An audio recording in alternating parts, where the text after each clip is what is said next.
Hey guys, welcome back to today's video. Today we're going to be going through 4 presidential candidates, not in one video, so I can actually make explanations for each candidate, but we're going to go through 4 different Democratic frontrunners for the year 2020 against Mike Pence as if he was the incumbent president. Tomorrow I'm probably going to make a Super Bowl prediction, not about football, by the way. It would be an election prediction between the New England Patriots and the Philadelphia Eagles, and we'll see how it plays out, but yeah, so today we have Kamala Harris, the junior senator from California, versus Vice President Mike Pence, assuming he assumes the role of office. We're not going to factor in Trump either being impeached or resigning. We're just going to factor in 2 candidates against each other in a presidential election. So going across the United States, I believe Kamala Harris would be very much a strong candidate. I've looked at her background. She comes in winning a newlywed seat in 2016 for the California Senate race. She immediately becomes the shining star of the Democratic Party.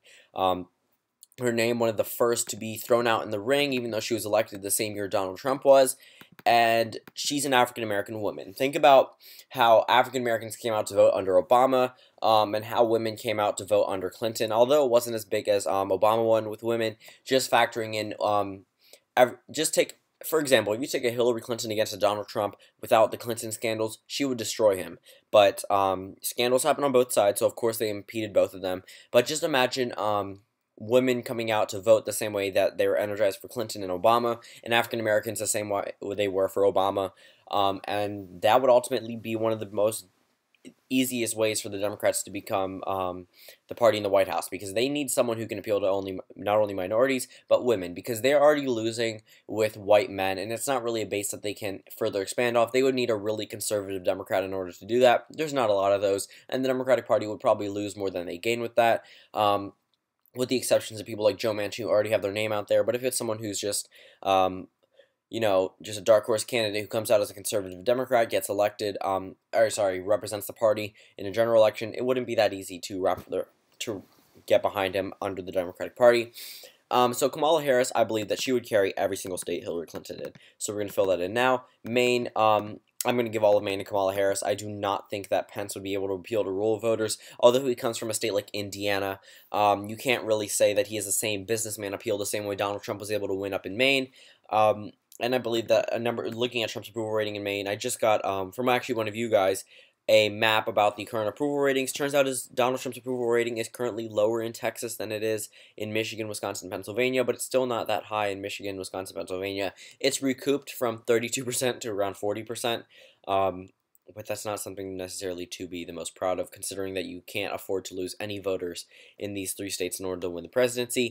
Ultimately, I think Kamala Harris would win the general election with well over 270 electoral votes. As for the safe Pence states, I'm going to start filling those in now. Nebraska's 2nd district, I'm going to leave as a toss-up. Oops. Oh, I forgot I had the toss-up turned on. Texas, I have a feeling that it's probably going to go to Pence. I mean, he's a good talker. But I think Kamala Harris could definitely bring out African Americans to vote, but I don't think it'll be enough to flip the state of Texas. So 279 electoral votes for Kamala Harris, 263 for Mike Pence. I don't think she could really win over Arizona voters.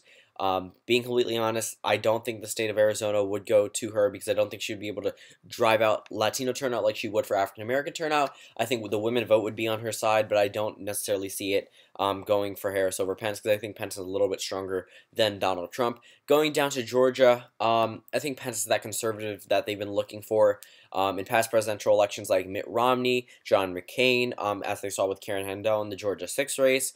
When Donald Trump came along, he was an unprecedented GOP member. I think that's exactly why, one of the main reasons why Hillary Clinton was able to get as close as she did. However, going over to a state like North Carolina, I think Harris could pretty much run up the map with African American turnout.